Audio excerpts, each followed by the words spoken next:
Lárgate. Mis padres vendrán a vivir con nosotros. Ya no hay lugar para ti. Mi nuera me gritó en medio del funeral de mi esposo. Arrojó mi maleta al suelo frío, sin darme la oportunidad de despedirme de mi marido por última vez. Me volví hacia mi hijo, esperando una palabra de protesta. Pero mi hijo solo asintió. Estuvo de acuerdo con que su esposa echara a su propia madre de la casa, mientras su padre yacía allí, sin que la tapa del ataúd se hubiera cerrado todavía. Pensaron que era débil, que no tenía a dónde ir. Pensaron que habían ganado, pero no sabían que la casa que querían tomar era lo que aplastaría su arrogancia en unas pocas horas. Cuando la risa de mi esposo salió del ataúd, todos se aterrorizaron, sus rostros pálidos como la muerte. No aparten la vista, porque la verdad está a punto de ser revelada. Nunca imaginé que el sonido de una maleta golpeando el suelo de piedra pudiera ser más doloroso que la muerte misma. Soy Lisette Morales, una mujer de 65 años, de pie en silencio frente al ataúd de mi esposo. Mi Miguel, el compañero que había estado a mi lado durante 40 años, yacía allí, con un rostro tan pacífico que dolía, como si Dios se hubiera llevado todo el dolor, dejándome sola con este vacío. El aire en la casa era helado hasta los huesos. Era el frío de la soledad, manifestándose por primera vez, crudo, sin nadie que me protegiera. Solo habían pasado 2 días desde que exhaló su último aliento. A mi alrededor, gente vestida de negro susurraba oraciones, pero mis oídos no podían oír nada más que el latido desesperado de mi propio corazón. Dios mío, por favor, dame fuerzas. Era la frase que repetía en mi mente. Solo quería despedirme de mi esposo con dignidad. Solo quería que se fuera en paz.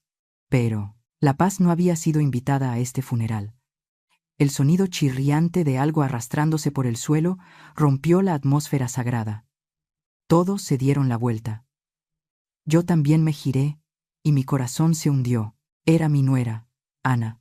A diferencia de alguien de luto, estaba maquillada como para una fiesta, con los labios de un rojo tan brillante como la sangre fresca.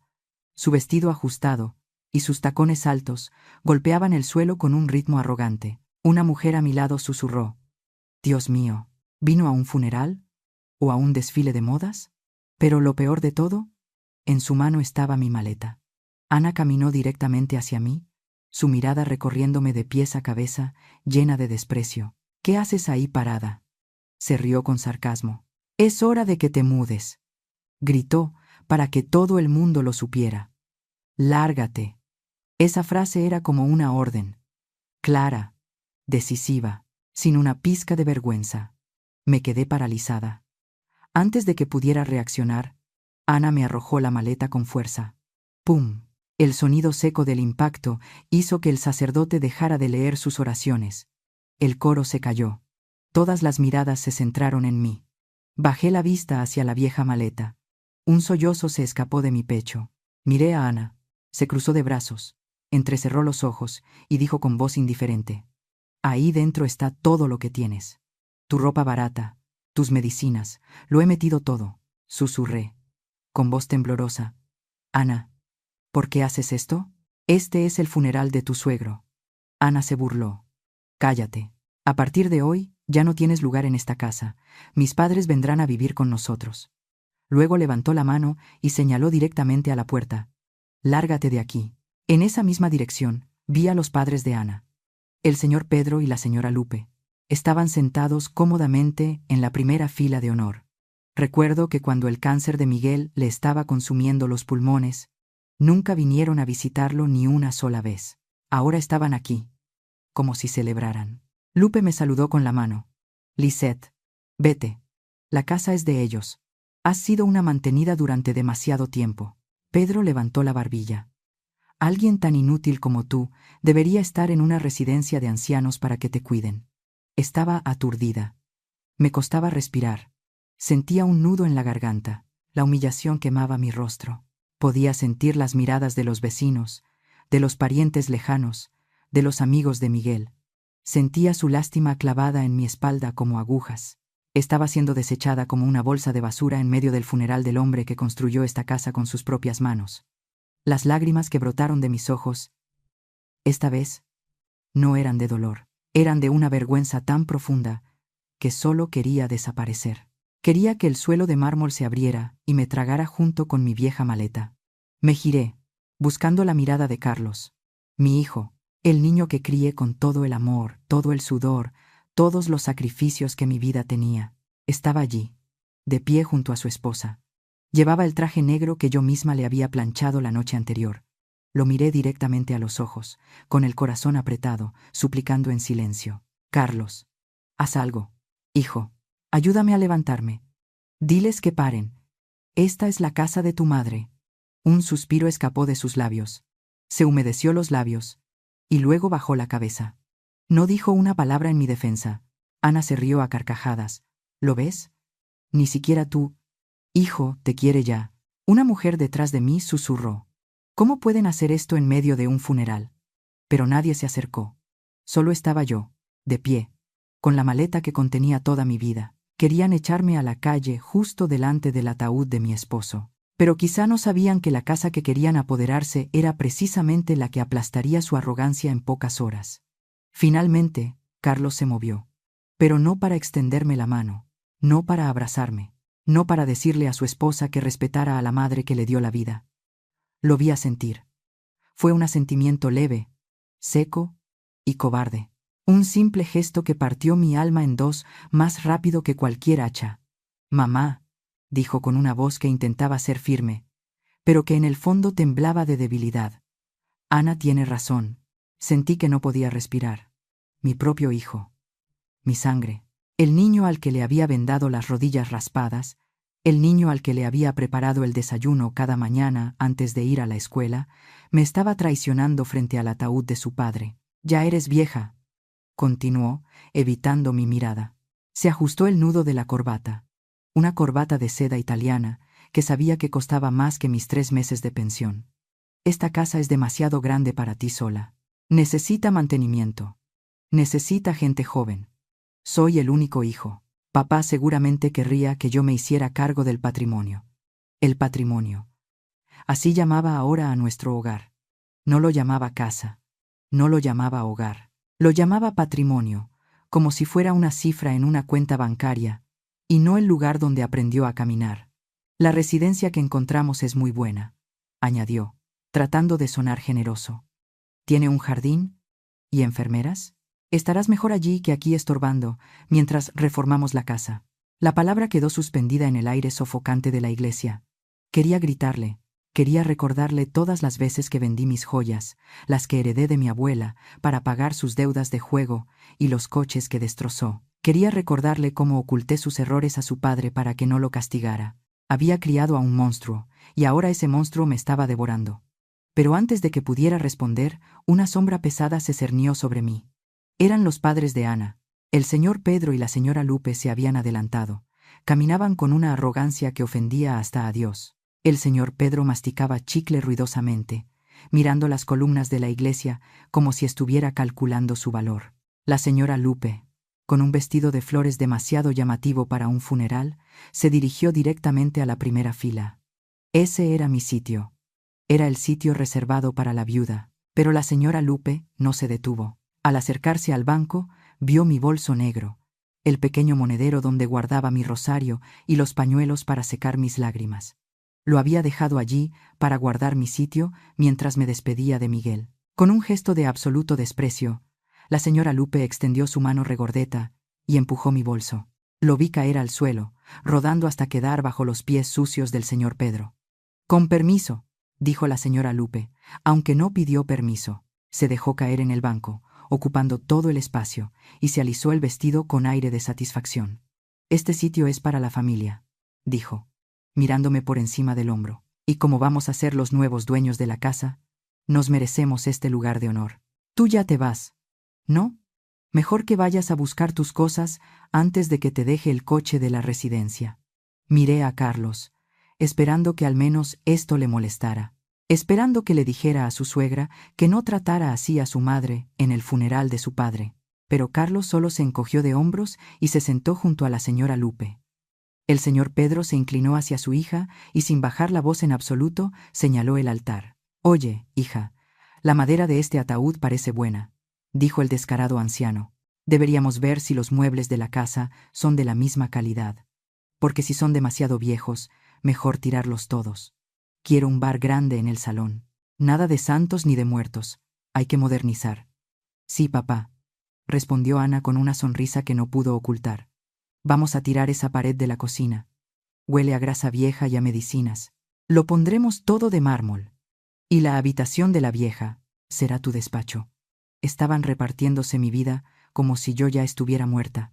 Estaban derribando cada ladrillo de mi historia mientras el cuerpo de Miguel aún estaba caliente. Me sentí mareada. La imagen de un collar de oro apareció en mi mente. Era el collar con la medalla de la Virgen de Guadalupe. Lo vendí hace 10 años, cuando Carlos quiso irse de viaje por Europa con sus amigos, y no tenía dinero. Prometió devolvérmelo.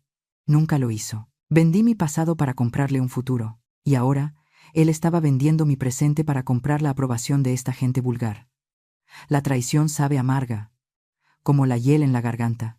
Me sentí más sola que nunca. No tenía casa, no tenía hijo, no tenía esposo. Lentamente, me giré hacia el ataúd. La madera brillaba bajo las luces de la iglesia. Di un paso más, ignorando las risitas de mis suegros que planeaban qué cortinas poner en mi dormitorio. Puse mi mano sobre la fría tapa del ataúd. Mis dedos temblaban. «Oh, Miguel», susurré tan bajo que solo él pudo oírme. «¿Por qué te fuiste tan pronto? ¿Por qué me dejaste sola con esta manada de lobos hambrientos?» Sentí que mi pecho iba a estallar. La desesperación se estaba convirtiendo en una garra oscura que apretaba mi corazón. Pensé que este era el final. Pensé que Dios se había olvidado de mí y que mi destino era morir sola en una cama extraña en una residencia barata. Ellos seguían hablando. Ana decía algo sobre derribar mi rosal para construir un jacuzzi. Cerré los ojos, esperando que la oscuridad me llevara. Ya no tenía fuerzas para luchar, ya no tenía nada que proteger. Pero entonces, algo sucedió. Un sonido rompió la atmósfera sofocante de la codicia. No fue un trueno, no fue un grito, fue algo mucho más aterrador. Ana no se callaba. Seguía hablando y hablando, como si el sonido de su propia voz fuera lo único importante en aquel lugar sagrado. «Ya tengo los papeles listos», decía ella con esa voz chillona que me taladraba los oídos. «Es un asilo en las afueras. No es de lujo, claro. Pero ¿para qué gastar tanto en alguien que ya no distingue entre el día y la noche? Tienen habitaciones compartidas y la comida es básica. Frijoles y tortillas, lo que a ella le gusta. Así nos ahorramos una fortuna para la remodelación de la terraza». Mis manos se apretaron contra mi pecho. Frijoles y tortillas. No era por la comida, era por el desprecio. Estaba hablando de encerrarme en un lugar donde la gente va a esperar la muerte.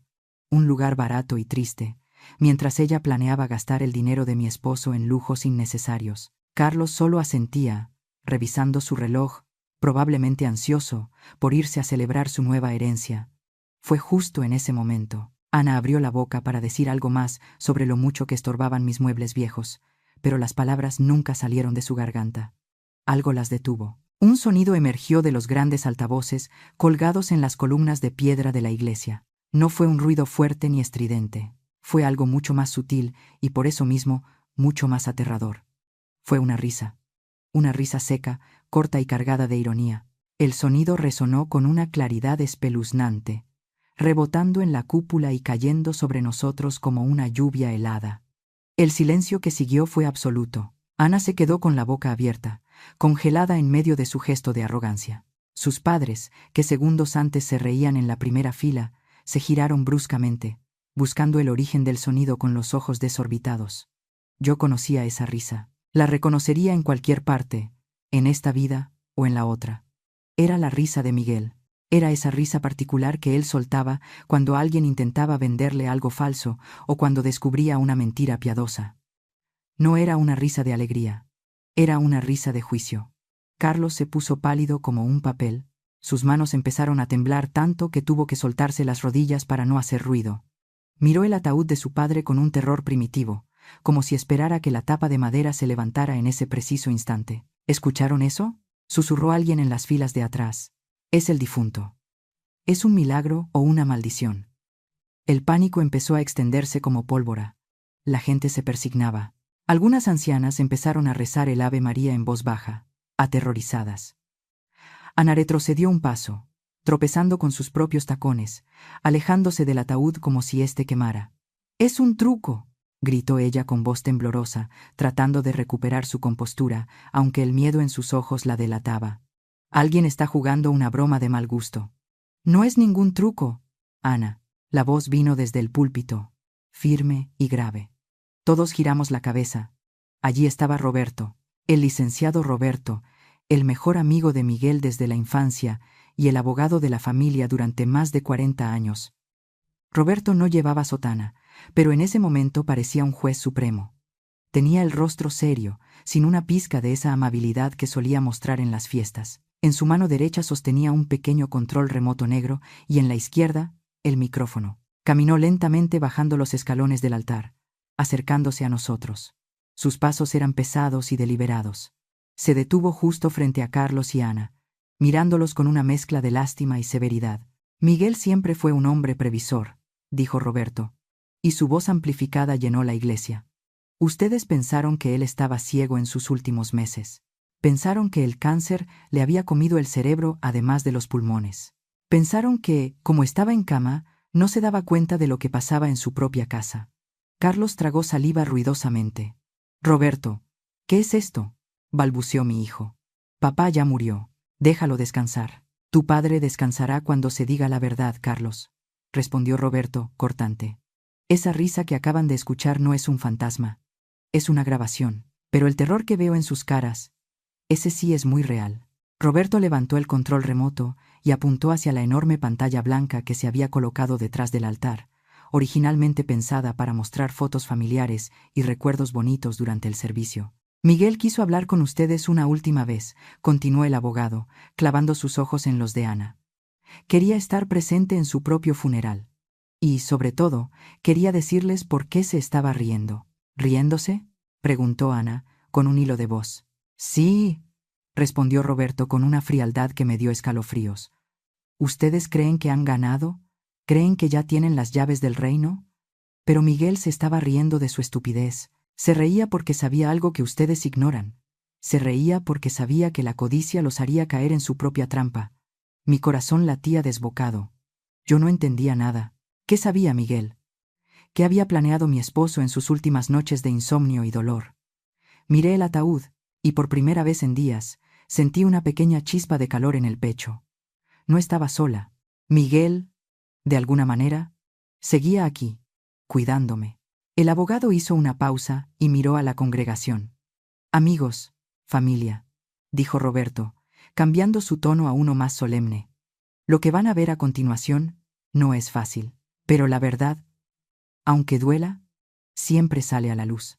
Las luces de la iglesia comenzaron a atenuarse, dejando el lugar en una penumbra casi total.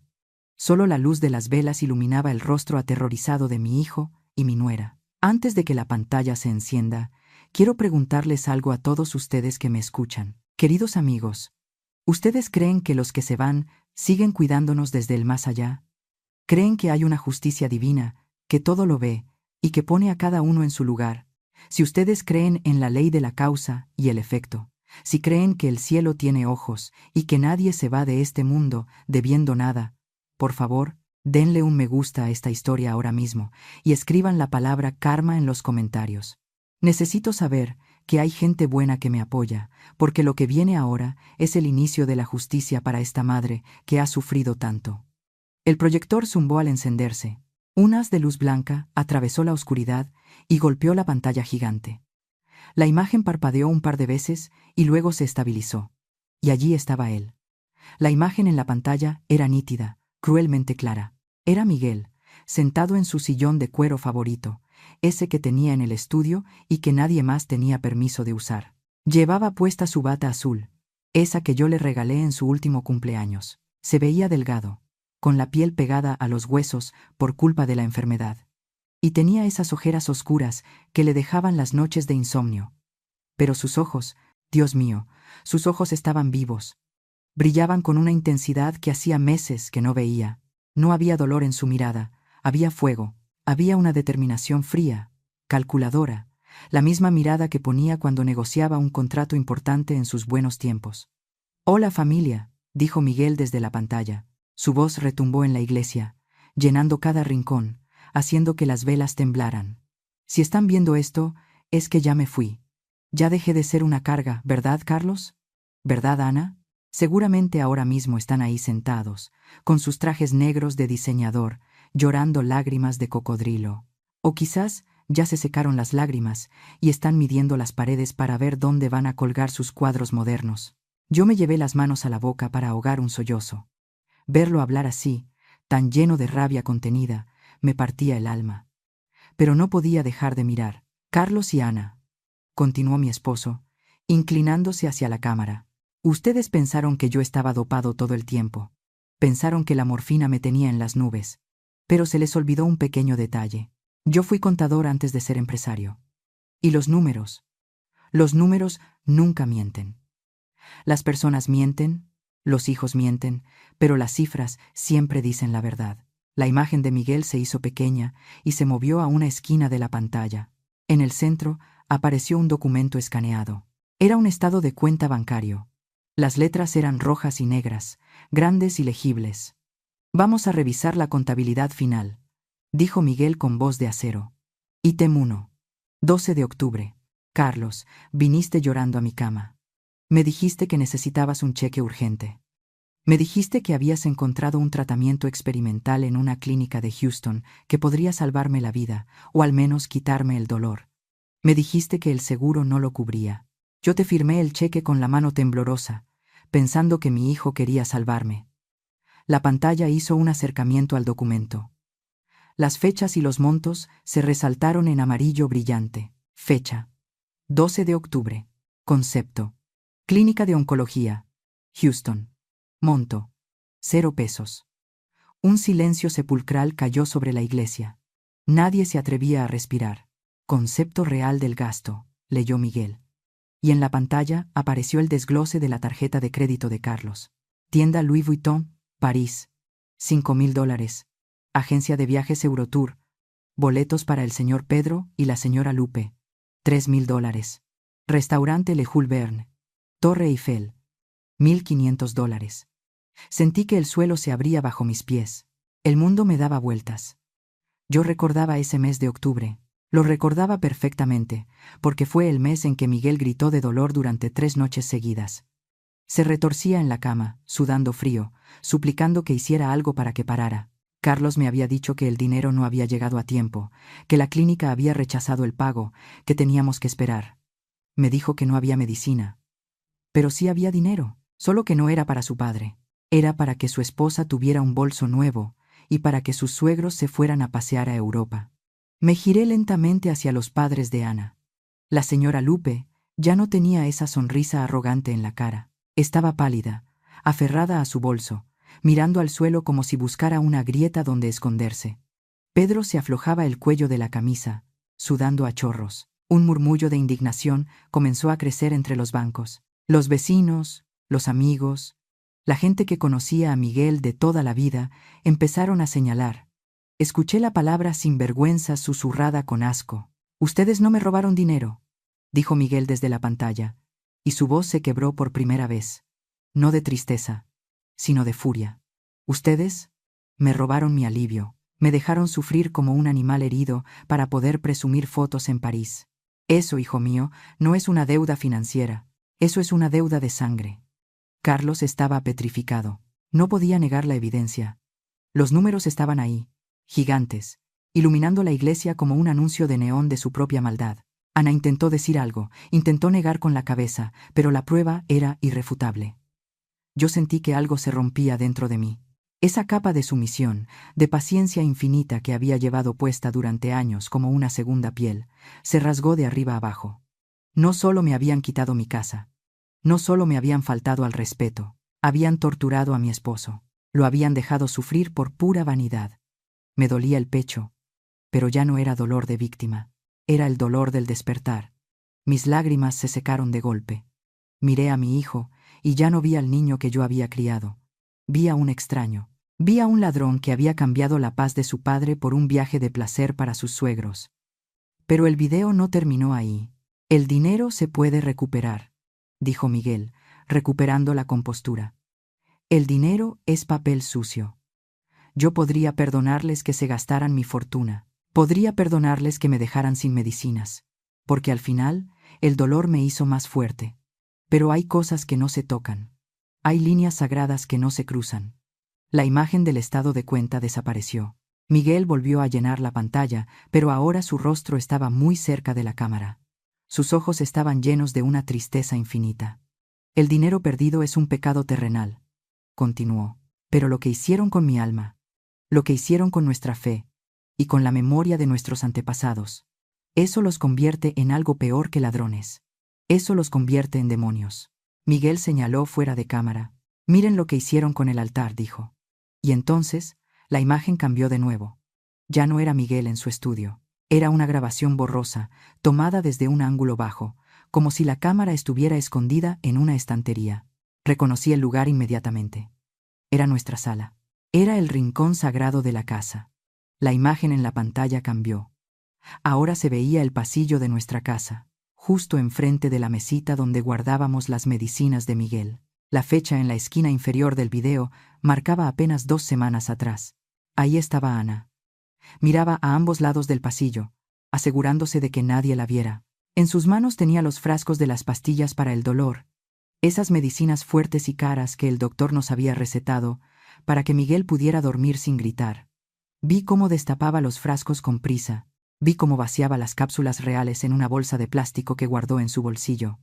Y luego, con una calma que me heló la sangre, sacó otro bote. Era un bote de vitaminas baratas, de esas que venden en el supermercado por unos cuantos pesos. Empezó a rellenar los frascos de medicina con las vitaminas. Sentí un nudo en la garganta tan apretado que no podía respirar. Ahora entendía todo. Entendía por qué Miguel lloraba por las noches. Entendía por qué me suplicaba que le diera más dosis, diciendo que las pastillas no le hacían nada. Yo, pensando que era la enfermedad avanzando, le daba más vitaminas inútiles, mientras mi propio esposo se retorcía de agonía en mis brazos. «¡Asesina!», quise gritar, pero la voz se me quedó atorada en el pecho. Pero el video no terminó ahí. La cámara oculta mostró algo aún peor. La señora Lupe entró en la toma. Se paró junto a su hija, y ambas caminaron hacia la sala, deteniéndose justo frente a nuestro altar familiar. Ese altar donde estaban las fotos de mis suegros, de mis padres, y la imagen de la Virgen que había protegido a esta familia por generaciones. Para cualquier mexicano, el altar es sagrado. Es la puerta entre nosotros y nuestros muertos. En el video, Lupe señaló las fotos con asco. «Ay, hija», dijo la vieja con desprecio. «Todo esto tiene que irse a la basura mañana mismo. Mira nada más, qué caras tan feas tenían estos viejos. Dan miedo. Aquí vamos a poner una barra de mármol negro para los licores de Carlos». Y entonces Ana soltó la frase que me rompió el corazón para siempre. «No te preocupes, mamá», dijo ella, riéndose mientras agitaba el frasco de vitaminas falsas frente a la foto de Miguel. «Este viejo es como una sanguijuela, se aferra a la vida y no nos deja disfrutar la herencia. Pero con estas pastillas, el dolor va a ser tan fuerte que se va a querer morir él solito. Que se muera de dolor. Así nos hace el favor de largarse rápido. Que se muera de dolor». Esas palabras resonaron en la iglesia como un disparo. No pude aguantar más. Un grito desgarrador salió de mis entrañas. No era un grito humano. Era el aullido de una loba herida a la que le han matado a su compañero. «Desgraciada», grité con toda la fuerza de mis pulmones. Me lancé hacia ella. Olvidé que estaba en una iglesia. Olvidé mis años, mi artritis y mi cansancio. Solo quería clavarle las uñas en la cara a esa mujer que había torturado a mi esposo. Quería hacerle sentir el mismo dolor que Miguel sintió en sus últimas noches. Roberto, el abogado, me agarró por los hombros justo antes de que pudiera llegar a ella. Me sostuvo con fuerza mientras yo pataleaba y lloraba de rabia. «Suéltame, Roberto, la voy a matar. La voy a matar con mis propias manos», gritaba yo, ciega de furia. Ana retrocedió, pálida como un muerto, escondiéndose detrás de Carlos. El padre Antonio, que había estado en silencio todo este tiempo, empezó a hacer la señal de la cruz una y otra vez, horrorizado. Sus labios se movían rezando una oración de protección, como si el diablo mismo hubiera entrado en su parroquia. «Dios nos libre», murmuró el sacerdote, mirando a Ana como si fuera un monstruo. «Esto es un sacrilegio. Es maldad pura». La congregación estaba en shock. Nadie podía creer lo que acababan de ver. La crueldad no tenía límites. No solo le robaron su dinero, le robaron su dignidad y su alivio en el lecho de muerte, y planearon tirar a la basura la memoria de nuestros ancestros como si fuera basura. Roberto me ayudó a sentarme en el banco, aunque yo seguía temblando de ira. Ya basta, dijo Roberto, apagando la pantalla. Ya han visto quiénes son en realidad estas personas. No son familia. Son verdugos. Carlos, que había estado callado, mirando al suelo mientras se revelaba su complicidad, levantó la cabeza. Estaba sudando. Pero en sus ojos vi ese destello de terquedad de quien se sabe acorralado pero se niega a perder. Se limpió el sudor de la frente y, con una voz temblorosa pero desafiante, gritó para que todos lo escucharan. «¡Eso no importa! ¡El video es ilegal!». Papá estaba enfermo y no sabía lo que grababa. Carlos dio un paso al frente, tratando de recuperar algo de autoridad. «Digan lo que digan», gritó mi hijo, señalándome con el dedo. «Yo soy el hijo único. Soy el varón. La ley está de mi lado. Pueden mostrar todos los videos tristes que quieran, pero la casa está a nombre de mi padre. Y por ley, pasa a mí. Así que mamá, deja de hacer drama. La casa es mía. Y tú te vas hoy mismo». La iglesia se quedó en silencio otra vez. Todos miraron a Roberto. Carlos tenía razón en una cosa. Si la casa estaba a nombre de Miguel, él era el heredero forzoso. La maldad moral no siempre quita los derechos legales. Roberto miró a Carlos con una calma absoluta. Una pequeña sonrisa apareció en la comisura de sus labios. «Ay, Carlitos», dijo el abogado, negando con la cabeza como quien regana a un niño ignorante. «Siempre fuiste malo para escuchar. Tu padre dijo que la casa era su patrimonio, pero nunca dijo que él fuera el dueño». Roberto abrió su maletín de cuero con una lentitud exasperante. Sacó una carpeta amarilla, vieja y desgastada por el tiempo, y la sostuvo en alto como si fuera las tablas de la ley. «Ay, Carlitos», repitió el abogado, y en su voz había una mezcla de lástima y satisfacción. «Deberías haber estudiado un poco más antes de gritar tantas tonterías. Es cierto que tu padre construyó esa casa, puso cada ladrillo con su sudor, pero el terreno y el capital original no eran suyos». Carlos parpadeó, confundido. La arrogancia empezaba a resquebrajarse en su rostro. «¿De qué estás hablando?», preguntó mi hijo, con la voz mucho más baja. Roberto caminó hacia el centro del altar y abrió la carpeta. «Esa casa pertenecía a tu tía Carmen», anunció Roberto. Un murmullo recorrió la iglesia. Tía Carmen, la hermana mayor de Miguel, la mujer que nunca se casó, que nunca tuvo hijos, pero que tenía una fortuna heredada de sus propios negocios. Murió hace 10 años, después de una larga y dolorosa enfermedad que la dejó postrada en cama. Yo sentí un escalofrío. Recordaba a Carmen con cariño. Era una mujer dura, de carácter fuerte, pero justa. Cuando Carmen murió, continuó Roberto, leyendo el documento, dejó un testamento muy específico. Un testamento que yo redacté y que tu padre guardó en secreto para proteger a tu madre hasta el momento adecuado. El abogado se ajustó los lentes y leyó en voz alta. Cláusula quinta del testamento de Carmen Rivera. Dejó la propiedad ubicada en Lomas de Chapultepec, en usufructo vitalicio, a mi hermano Miguel. Él podrá vivir ahí hasta su muerte. Pero la propiedad, el título de dueña absoluta, no pasará a mis sobrinos, ni a nadie que comparta mi apellido, solo por accidente de nacimiento. Roberto hizo una pausa dramática y miró directamente a Ana. La propiedad pasará a manos de la única persona que estuvo a mi lado cuando mi cuerpo se pudría. La persona que me sostuvo la mano cuando di mi último aliento. La persona que no tuvo asco de limpiar mis llagas mientras los demás se tapaban la nariz. Mi mente viajó de golpe al pasado. 10 años atrás. Recordé el olor a medicina y a encierro en la habitación de Carmen. Ella tenía gangrena en una pierna por la diabetes. El olor era insoportable para muchos. Recordé a Ana parada en el marco de la puerta. Llevaba un pañuelo perfumado cubriéndose la nariz y la boca. «¡Qué asco!», había dicho Ana aquel día. «No pienso entrar ahí. Huele a muerte. Carlos, vámonos. No tiene caso visitarla, ya ni nos reconoce». Y recordé a Carlos, mi hijo, mirando su reloj, diciendo que tenía un partido de golf, que no podía perder el tiempo viendo a una vieja morirse. Se fueron. Me dejaron sola con ella. Yo me quedé. Me senté a su lado. Tomé su mano fría y huesuda. Le limpié la frente con un paño húmedo y le recé el rosario hasta que su pecho dejó de moverse. Recuerdo que, justo antes de irse, Carmen apretó mi mano y me miró con gratitud. Nunca imaginé que ese acto de amor, algo que hice porque era lo correcto, cambiaría mi destino 10 años después. Roberto cerró la carpeta con suavidad.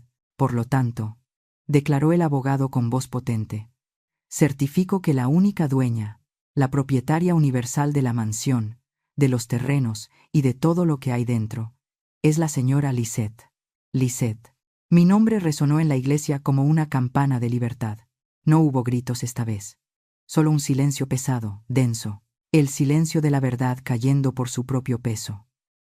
Carlos se tambaleó como si le hubieran dado un golpe físico. Se agarró del brazo de Ana para no caerse. Ana, por su parte, tenía los ojos desorbitados, la boca abierta en una mueca grotesca de incredulidad. ¿Qué?, susurró ella. Eso no puede ser. Es mentira. Roberto levantó el documento sellado y notariado para que todos lo vieran. Aquí está la firma de Carmen. Y aquí está la de Miguel, aceptando la voluntad de su hermana. Tu padre sabía que esto pasaría, Carlos. Sabía que intentarían echar a tu madre a la calle. Por eso guardó este secreto. Él solo era un inquilino. En la casa de su esposa, sentí que un peso de toneladas se levantaba de mis hombros. La casa era mía. Siempre había sido mía. No era una intrusa. No era una carga. Era la dueña. Mis lágrimas se detuvieron. Una extraña calma me invadió. Me puse de pie. Mis piernas ya no temblaban. Mi espalda, que había estado encorvada por el dolor y la humillación, se enderezó. Miré la maleta vieja a mis pies. Esa maleta que Ana me había arrojado con tanto desprecio. Esa maleta que supuestamente contenía mi final. Ahora la veía diferente. Esa maleta no era para mí. Levanté la vista y miré a mi hijo y a mi nuera. Ya no me parecían gigantes poderosos. Se veían pequeños, miserables, asustados. Eran como niños traviesos a los que se les ha descubierto la mentira. Me sequé la cara con el dorso de la mano. Respiré profundo, llenando mis pulmones con el aire de la iglesia, que de repente me pareció más limpio, más puro. Caminé 2 pasos hacia ellos. El sonido de mis zapatos resonó con autoridad sobre el mármol. Roberto me extendió los papeles. Los tomé. El papel se sentía firme entre mis dedos. Era mi escudo y mi espada. Gracias, Roberto, dije con voz clara. Luego bajé la mirada hacia la maleta otra vez. Esa maleta ya no se va conmigo, pensé. Esa maleta tiene otro destino. Me preparé. La tristeza había dado paso a algo nuevo. Algo que no sentía hacía mucho tiempo. Justicia. Esto es un error. Seguro que es un error administrativo. Esas fueron las palabras que Carlos escupió, con la cara roja de ira, arrebatando los papeles de las manos de Roberto. Sus ojos recorrían las líneas del testamento, buscando una falla, una coma mal puesta, cualquier cosa que le devolviera el poder que creía tener por derecho divino. Ana, a su lado, negaba con la cabeza frenéticamente. «Mi suegra no sabe ni usar un cajero automático», gritó ella, señalándome con su dedo índice perfectamente manicurado. «¿Cómo va a ser dueña de una propiedad en Lomas? Ella solo sirve para cocinar y limpiar». Sus palabras flotaron en el aire, cargadas de veneno. Pero esta vez, el veneno no me mató. Al contrario, fue como si me hubieran inyectado un antídoto contra la lástima. Miré a esa mujer, miré a ese hombre que salió de mi vientre, y de repente la imagen de ellos en la iglesia se desvaneció.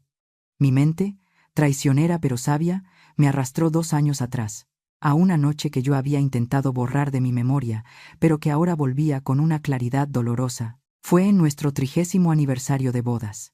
Miguel ya estaba enfermo, pero todavía podía caminar. Carlos llegó a la casa con una sonrisa de oreja a oreja, anunciando que nos había organizado una fiesta sorpresa en el jardín. Contrató meseros, compró cajas de champana francesa y mandó traer mariscos frescos de la costa. «Mamá», me dijo abrazándome, «esto es un regalo de mis ahorros. Quiero verlos felices». Yo lloré de emoción ese día. Pensé que mi hijo había madurado. Pensé que por fin valoraba a sus padres. Me sentí la madre más afortunada del mundo al ver a Miguel sonreír, aunque el dolor se le notaba en los ojos. Qué ingenua fui. Meses después, cuando fui al banco a sacar dinero para la quimioterapia de Miguel, El cajero me miró con pena. Señora Lisette, me dijo. La cuenta de emergencias está vacía. Sentí que el mundo se me caía encima. ¿Cómo que vacía? Ahí estaban los ahorros de toda una vida de trabajo de Miguel. El dinero sagrado para su salud. Entonces vi el registro de retiros. La fecha coincidía exactamente con la semana de la fiesta. La firma en el retiro era la de Miguel. Pero se veía temblorosa, forzada. Carlos lo había enganado. Le había hecho firmar papeles entre la bruma de los medicamentos, diciéndole que eran trámites del seguro. Mi hijo no había usado sus ahorros. Había vaciado la cuenta de vida de su padre para pagar una noche de vanidad, solo para impresionar a los amigos ricos de Ana. Nos bebimos la salud de mi esposo, en copas de cristal cortado. La bilis me subió a la garganta al recordarlo. Pero había otro recuerdo, uno aún más humillante, que ocurrió esa misma noche maldita. Estábamos en el brindis. Ana tomó el micrófono, con su vestido de seda brillando bajo las luces del jardín. Todos los invitados, gente importante, socios de Miguel, callaron para escucharla. Quiero brindar por mi suegra, dijo ella con una voz dulce que goteaba falsedad. Yo sonreí, esperando, tonta de mí, unas palabras de cariño. Lisette es el pilar de esta casa, continuó Ana. Realmente no sé qué haríamos sin ella. Es, sin duda, la mejor sirvienta que esta familia podría tener. El silencio en el jardín fue sepulcral. Los invitados se miraron entre sí, incómodos. Nadie sabía si era una broma o un insulto. Pero Anano había terminado. Sacó una caja de regalo envuelta en papel dorado y me la entregó frente a todos. Ábrelo, suegra, dijo. Es para que te veas linda mientras nos sirves. Abrí la caja con las manos temblorosas. Dentro había un delantal, pero no era un delantal bonito. Era un delantal de plástico barato, de color rosa neón, con una frase vulgar estampada en el frente. La reina de la fregadera. Sentí que la sangre se me iba a los pies. Quería correr. Quería esconderme. Miré a Miguel, que intentaba levantarse de su silla de ruedas para defenderme, pero estaba demasiado débil. Entonces miré a Carlos. Busqué en sus ojos la indignación. Busqué al hijo que debía defenderme de tal humillación pública. Y lo que vi me rompió el corazón en 1000 pedazos irrecuperables. Carlos se estaba riendo. Se reía a carcajadas, dándose palmadas en la rodilla, como si su esposa acabara de contar el chiste más gracioso del mundo. Su risa se unió a la de Ana, y ambos celebraron mi vergüenza mientras yo sostenía ese trapo de plástico barato como si fuera mi sentencia de muerte. Esa noche entendí que no tenía hijo. Tenía un verdugo que disfrutaba viéndome sangrar. Volví al presente. La iglesia estaba en silencio, esperando mi reacción. Carlos seguía discutiendo con el abogado, exigiendo derechos que no tenía. Ana seguía mirándome con asco. Pero ya no me dolía. El dolor de esa noche, el dolor del robo, el dolor del delantal, todo eso se había convertido en algo duro y frío dentro de mi pecho. Se había convertido en acero. Ya no era la mujer que lloraba en silencio en la cocina. Ya no era la sirvienta. Apreté los papeles de propiedad contra mi pecho. Sentí la textura del documento legal. Ellos creían que yo era débil. Creían que, por ser madre, los perdonaría una vez más. Creían que mi amor era inagotable y estúpido. Se equivocaban. Mi amor por ellos se había secado esa noche en el jardín, junto con la cuenta bancaria de Miguel. Respiré profundo, llenando mis pulmones con el aire de mi nueva realidad. Miré la maleta vieja que seguía tirada en el suelo. Esa maleta llena de mis ropas humildes. Esa maleta ya no representaba mi salida, representaba la de ellos. La duda se disipó, la culpa materna, esa cadena pesada que arrastramos las mujeres, se rompió con un chasquido invisible. Levanté la barbilla. Miré a Carlos directamente a los ojos. Él dejó de gritar al ver mi expresión. Retrocedió un paso, sorprendido. Nunca me había visto así. Nunca había visto a su madre mirarlo no con amor, sino con la frialdad de un juez dictando sentencia. Se acabó, pensé. Se acabó el miedo. Si ustedes todavía me están escuchando, si han llegado hasta este punto de mi dolorosa confesión, les pido un pequeño favor. Si creen que una madre tiene derecho a decir basta, si creen que la dignidad vale más que la sangre, ayúdenme escribiendo el número 1 en los comentarios. Necesito saber que no estoy loca. Necesito saber que hay alguien ahí afuera que entiende que a veces, para salvarse a uno mismo, Hay que cortar las ramas podridas del propio árbol. Su apoyo es la fuerza que necesito para lo que voy a hacer ahora. Porque lo que viene no es una venganza. Es justicia. Me pasé el dorso de la mano por la mejilla. Esa fue la última lágrima que derramé por ellos. La última, sentí como mi piel se secaba, y con ella se secaba también mi corazón de madre abnegada. Ese corazón blando que siempre perdonaba, que siempre buscaba excusas para justificar la maldad de su hijo, se había convertido en piedra. Una piedra dura, fría y necesaria. Me agaché lentamente. Mis rodillas crujieron un poco por la edad, pero no me importó el dolor. Agarré el asa de la maleta vieja. Esa maleta de piel desgastada que Ana había tirado con tanto asco minutos antes. La sentí pesada en mi mano, cargada con mis pocas pertenencias, con mi vida entera reducida a unos cuantos trapos. Al verme levantar la maleta, vi cómo los ojos de Carlos se iluminaban con una chispa de esperanza. Él pensó que me había rendido. Pensó que, a pesar de todo, a pesar del video, a pesar del testamento, su vieja madre iba a obedecer una vez más. Pensó que yo iba a agachar la cabeza, pedir perdón por el escándalo y caminar hacia la salida como un perro obediente que acepta su castigo. Ana incluso sonrió. Fue esa sonrisa torcida, arrogante, de quien cree que siempre se sale con la suya. Pobres ilusos. Di un paso al frente, con una fuerza que no sabía que tenía. Una fuerza que venía de la rabia acumulada durante años. Empujé la maleta violentamente contra el pecho de Carlos. Él la agarró por puro instinto, tambaleándose hacia atrás por la sorpresa del golpe. La maleta chocó contra su traje caro, arrugándolo. Se quedó mirándome, confundido, abrazando ese bulto viejo como si fuera una bomba a punto de estallar. «No, Carlos», dije. Mi voz salió tranquila. No grité. No temblé. Era una voz que yo misma desconocía. Era la voz de la dueña de la casa. Era la voz de la matriarca. Esta maleta no es para mí. Los miré a los dos. Los miré de arriba abajo. Con la misma frialdad con la que uno mira una mancha de suciedad en el piso que hay que limpiar. «Esta maleta es para ustedes», sentencié. «¿Qué?», balbuceó Ana, perdiendo su sonrisa. «¿Creyeron que me iba a ir?», pregunté, clavando mis ojos en los suyos. «¿Creyeron que iba a dejar la casa de mi esposo, la casa de mi cuñada Carmen, en manos de unos buitres como ustedes? Están muy equivocados. Esa casa es mía, cada ladrillo, cada mueble, cada recuerdo me pertenece.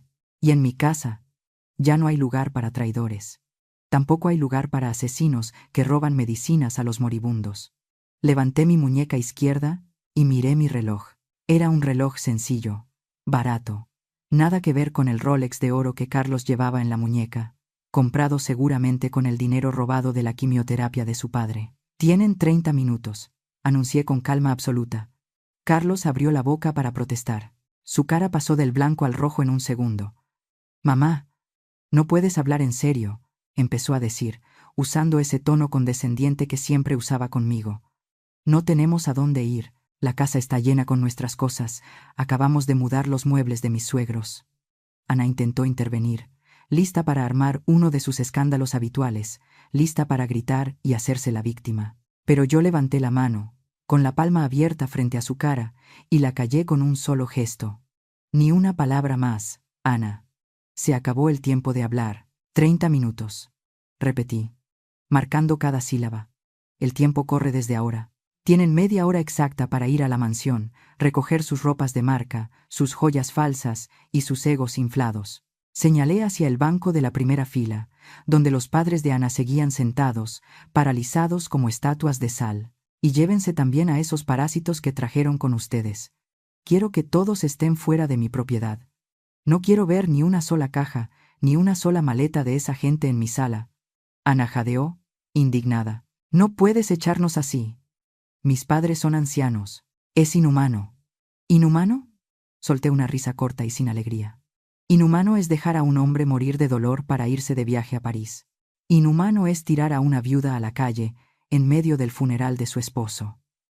No me hablen de humanidad, porque ustedes no saben lo que significa esa palabra». Di un paso más hacia ellos, invadiendo su espacio personal. Carlos retrocedió, asustado por la determinación en mi mirada. «Escúchenme bien, porque no lo voy a repetir. Si cuando yo llegue a mi casa, dentro de 31 minutos, Todavía veo un solo calcetín suyo en mi suelo, o si veo que esos señores siguen sentados en mis sillones, no voy a discutir. Hice una pausa, dejando que el peso de la amenaza cayera sobre ellos. Voy a llamar a la policía. Y lo haré con gusto, continué, bajando el tono a un susurro peligroso. Los denunciaré por allanamiento de morada. Les mostraré el testamento a los oficiales. Y créanme, nada me daría más placer que ver cómo los sacan esposados de mi casa frente a todos los vecinos del barrio. ¿Quieren más vergüenza? ¿Quieren que toda la colonia los vea salir en la parte trasera de una patrulla como delincuentes comunes? Carlos me miró con la boca abierta. Parecía un pez fuera del agua, boqueando buscando aire.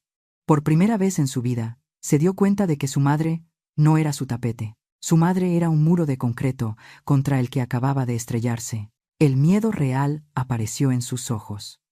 No el miedo a perder el dinero, sino el miedo a la autoridad. El miedo al escándalo público que tanto les aterraba a él y a su esposa. Váyanse, ordené. Me di la vuelta, dándoles la espalda, volviendo mi atención hacia el ataúd de Miguel. Empiecen a correr. El cronómetro ya empezó. Detrás de mí, escuché el silencio de la derrota, y luego, el caos. No tuve que esperar mucho para que el espectáculo comenzara. De hecho, no pasaron ni 10 segundos desde mi amenaza para que la verdadera naturaleza de esa gente saliera a la luz. Yo esperaba gritos. Esperaba que Ana me insultara o que Carlos intentara golpearme, pero lo que ocurrió fue mucho más patético y revelador. La señora Lupe, la madre de Ana, se levantó de su asiento en la primera fila. Su rostro, que minutos antes mostraba una arrogancia de reina, ahora estaba desfigurado por la ira, pero su furia no iba dirigida hacia mí. Ni siquiera me miró. Sus ojos inyectados en sangre estaban clavados en su propia hija. Lupe caminó con pasos pesados y rápidos hacia donde estaban parados Carlos y Ana. Ana, al ver a su madre acercarse, extendió los brazos buscando consuelo. «Ay, mamá, esto es una pesadilla», empezó a decir mi nuera con voz llorosa. La respuesta de Lupe fue un movimiento rápido de su brazo derecho. La mano de la madre impactó con fuerza en la mejilla de la hija. El sonido de la bofetada fue seco y brutal, resonando en la iglesia con la misma intensidad que el golpe de la maleta. La cabeza de Ana giró violentamente hacia un lado. Por la fuerza del impacto, un grito de sorpresa se escapó de las gargantas de los asistentes. Incluso el padre Antonio dio un paso atrás, asustado por la violencia repentina. Ana se llevó la mano a la cara, mirando a su madre con incredulidad y dolor. «Mamá», gimió ella. «¿Qué te pasa? Cállate, inútil», gritó Lupe, perdiendo completamente la compostura. La vieja agarró a su hija por los hombros y la sacudió con violencia, como si quisiera arrancarle la estupidez a golpes. «Eres una idiota», chilló Lupe, escupiendo las palabras con veneno. «Te lo dije 1000 veces, te dije que tenías que ser dulce con la vieja, te dije que fingieras cariño hasta que firmara los papeles. Pero no, la niña tenía que ser arrogante, la niña tenía que tratarla mal, antes de tiempo».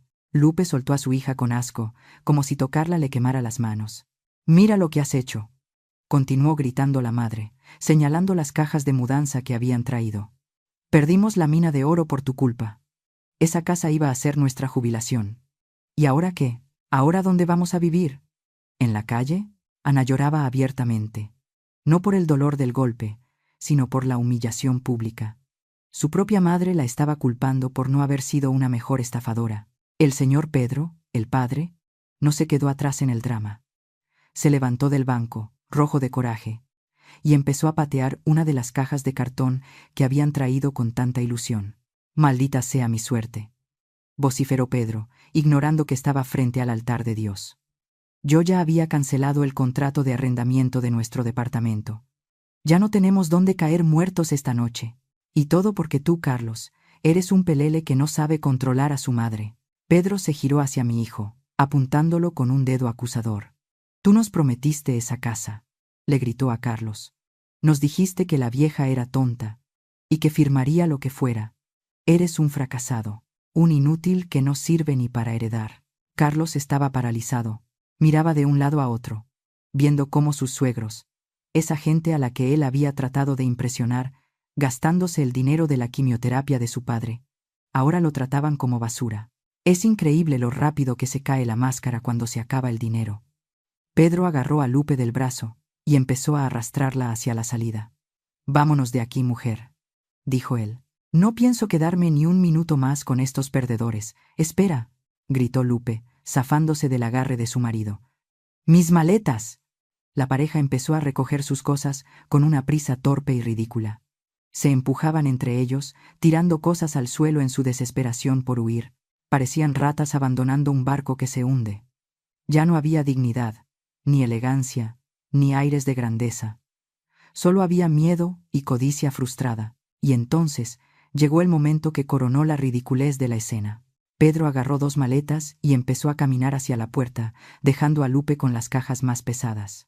«Pedro, ayúdame», gritó ella. «Ayúdate tú sola», respondió él sin mirar atrás.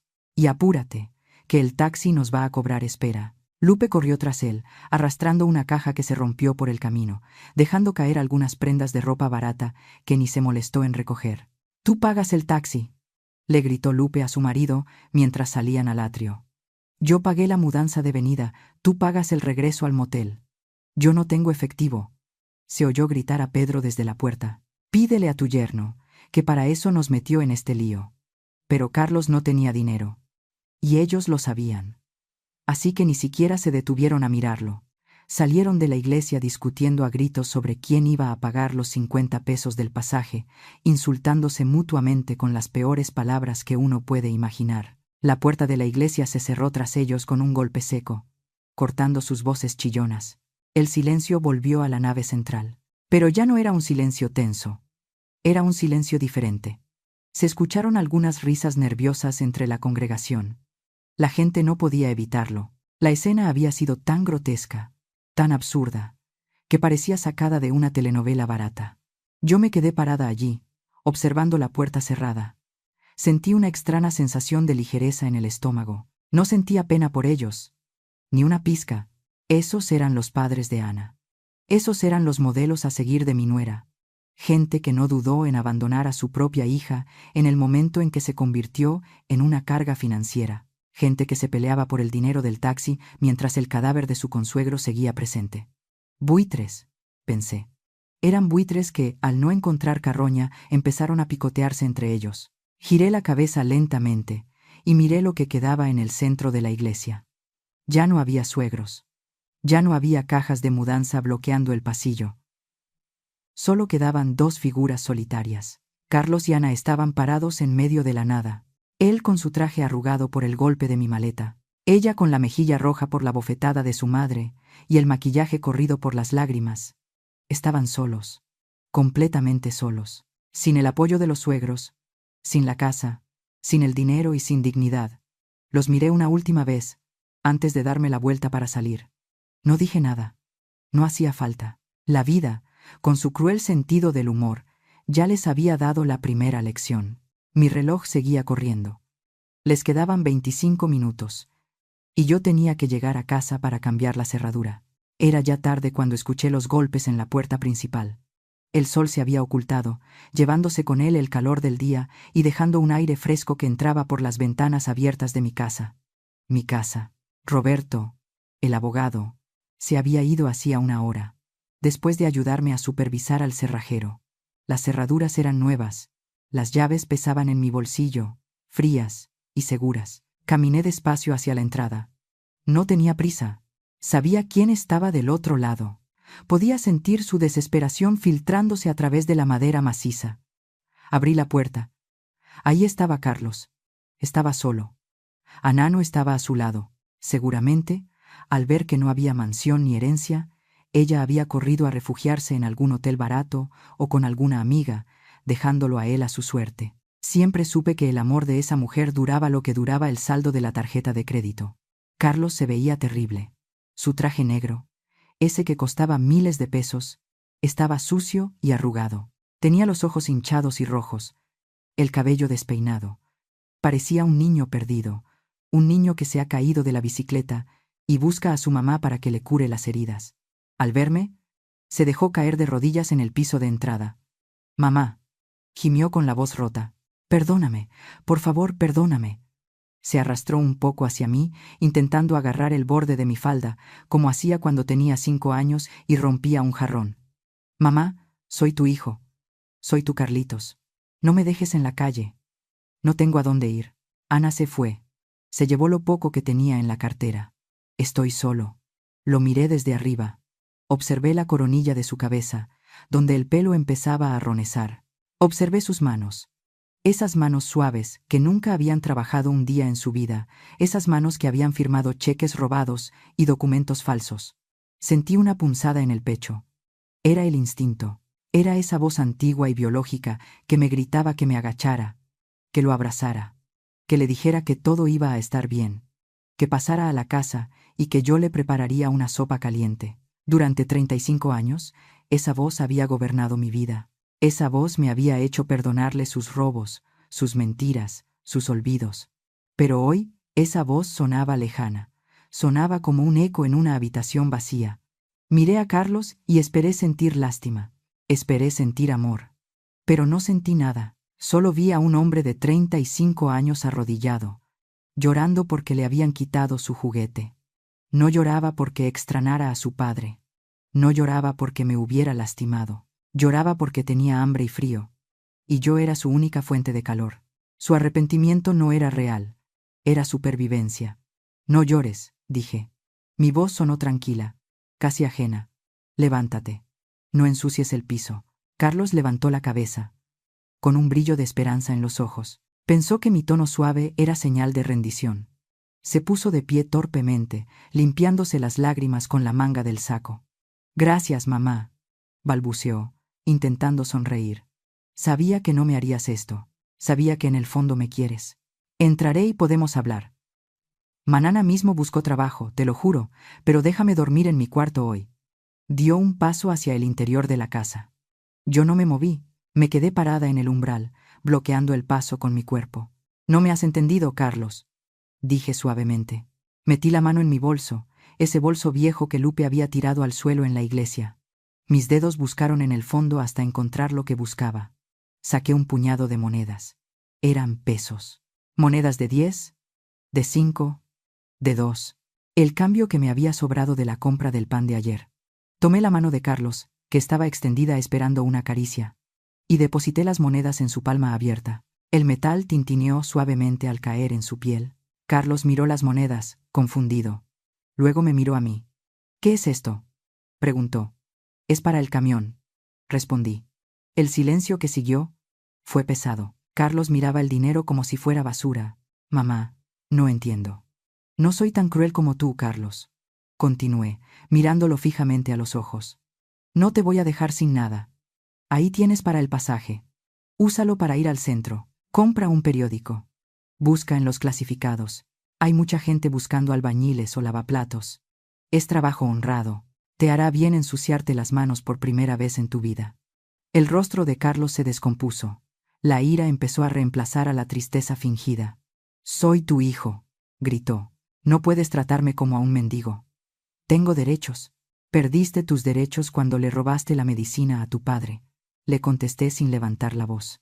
Los perdiste cuando te reíste de mí mientras me regalabas un delantal de plástico. Carlos apretó el puño sobre las monedas. ¿Y el asilo?, escupió con veneno. ¿Qué vas a hacer con la reservación que hice para ti? Ya está pagada la entrada.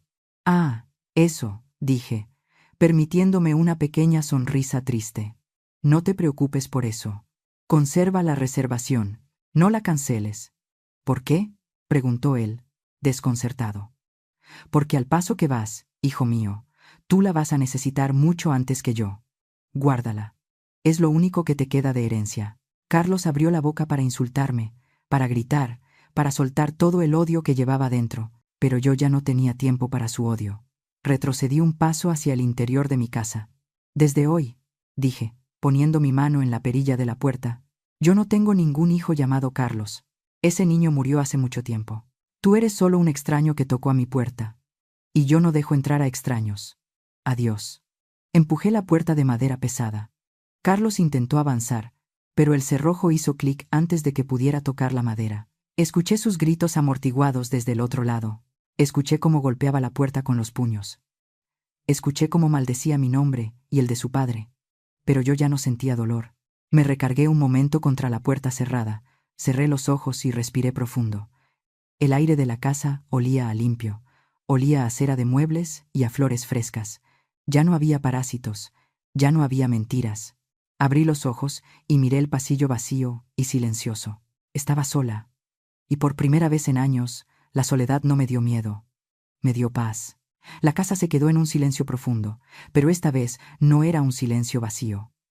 Era un silencio lleno de paz. Me recargué contra la puerta cerrada unos segundos más, dejando que mi respiración volviera a su ritmo normal. Mis manos, que habían estado firmes mientras sostenían las monedas para Carlos, ahora temblaban ligeramente. No por miedo, sino por la descarga de adrenalina de haber roto, por fin, las cadenas que me ataron durante décadas. Caminé despacio hacia la sala, mis pasos, sobre la madera del piso, resonaban diferente.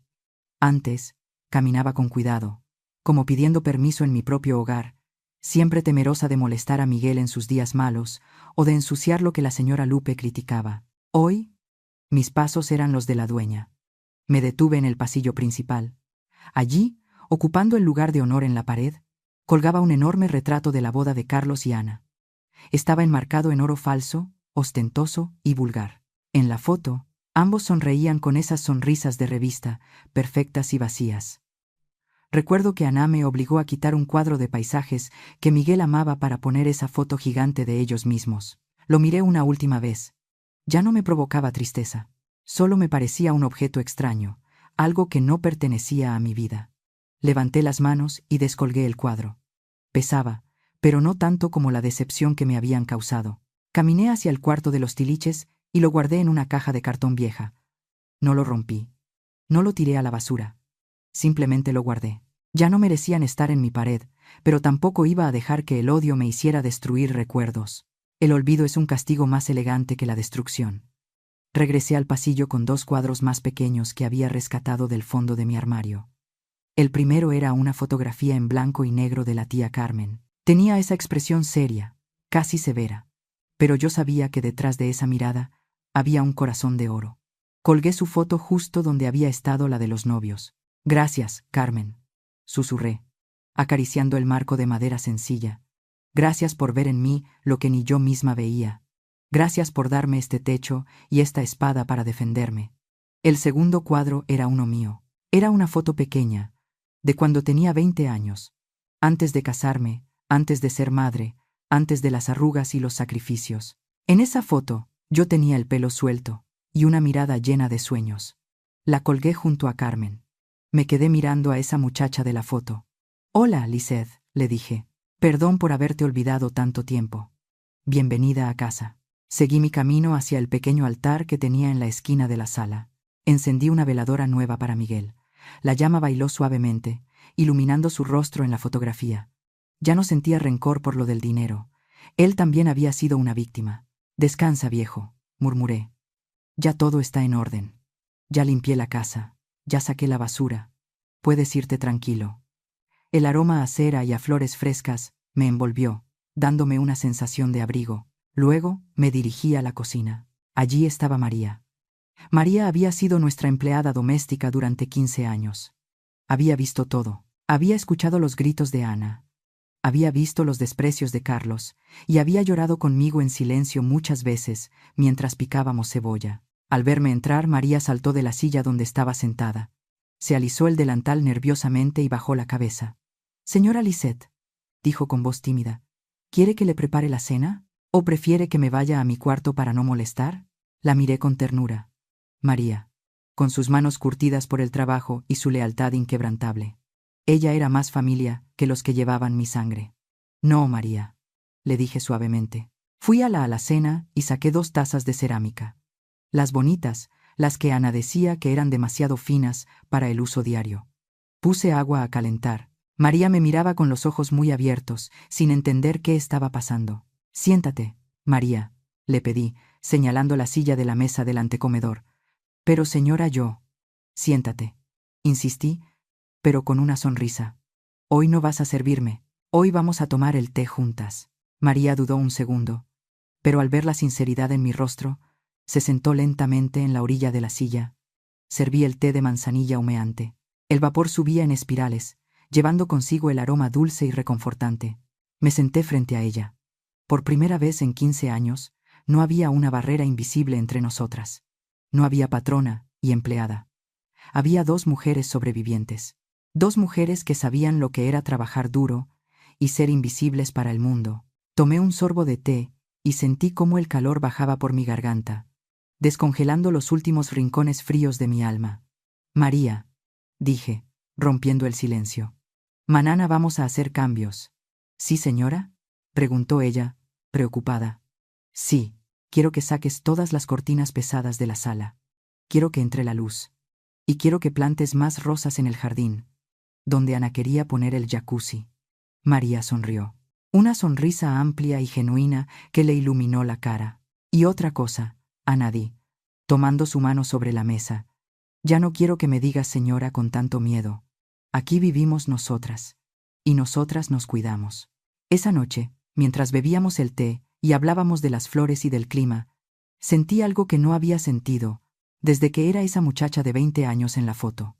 Sentí que el futuro no era algo a lo que tenerle miedo. El futuro era una página en blanco. Y por primera vez yo tenía la pluma en la mano para escribir lo que yo quisiera. Carlos estaba fuera.